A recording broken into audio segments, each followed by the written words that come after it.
Ici, on est sur le site de la mine La Ronde, de la division de La Ronde de la compagnie Agnico Eagle. Mine Agnico Eagle est présent ici en région depuis plus de 20 ans. Seulement qu'ici, en Abitibi, on parle de plus de 1400 travailleurs, dont principalement la mine La Ronde, ici, où est-ce qu'on retrouve 700 travailleurs. La mine La Ronde, la production journalière est de plus de 7200 tonnes par jour. C'est principalement de l'or, mais aussi il y a d'autres minéraux qui sont présents dans le minerai. Donc on produit aussi de l'argent, du cuivre, du zinc ainsi que du plomb. Étant donné la très grande profondeur de la mine La Ronde, on a rencontré une problématique avec la résistance à long terme. Donc, avec l'implication de nos travailleurs, on a dû développer un nouveau type de support de terrain dynamique qui est beaucoup plus sécuritaire et d'une durabilité beaucoup plus longue. À la mine, on a une roche qui est sédimentaire, donc il y a une foliation à l'intérieur. Cette foliation-là va créer des plaques. Ces plaques-là vont avoir tendance à vouloir glisser et vont venir en quelque sorte cisailler notre boulon. Ça, c'est un boulon à friction qu'on utilise dans nos murs pour boulonner au boulonnage primaire. C'est un boulon qui est inséré dans un trou plus petit que le boulon.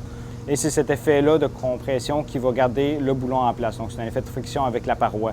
Normalement, le boulon en friction devrait bouger avec le terrain dans un monde idéal.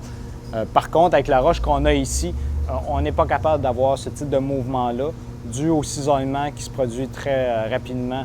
Quand on parle d'un effet de cisaillement, l'effet de cisaillement, on a nos plaques ici. Il faut imaginer qu'on a des plaques ici. Les plaques vont bouger. En bougeant, ils vont faire bouger aussi le boulon. Donc, le boulon va se pencher dans le trou. Le trou sera plus droit. Quand le terrain va vouloir bouger, bien, le boulon ne pourra plus bouger, vu que le trou est plus droit. Et la chair va s'en aller directement à la taille, et la taille va se déchirer, et la plaque va tomber dès que la tête est enlevée. On avait un risque d'un effondrement provenant des murs. Donc, au point de vue sécurité, c'était un facteur important.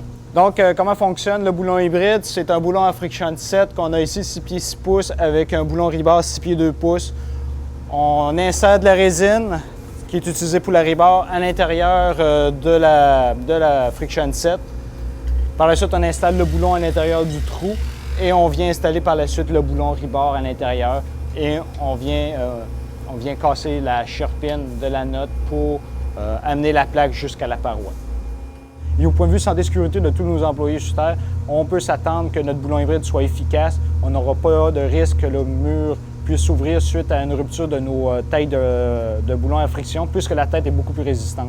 Donc, on le met avec des main straps aussi pour renforcer en plus de grillage. Donc, jusqu'à présent, on a été très satisfait et on continue encore à l'utiliser. Bien, au côté travail, c'était un petit peu plus long pour la méthode d'installation, mais par contre, avec les conditions de terrain comme on a ici, souvent on arrivait, on a trouvé des plates, des beaux boulons cassés à cause de la pression du terrain. Puis grâce à ce sorte de boulons-là, on n'en retrouve plus. Fait que moi, pour ma part, moi, je trouve ça beaucoup plus sécuritaire.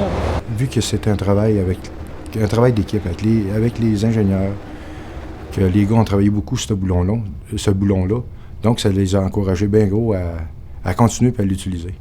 C'est le fait que tout le monde s'est impliqué, puis qu'il ait vu la sécurité qui était davantage mise sur le boulon. Je trouve que c'était une belle façon de montrer qu'on travaille tous sur le même point, en voulant dire on s'en va tous vers la sécurité.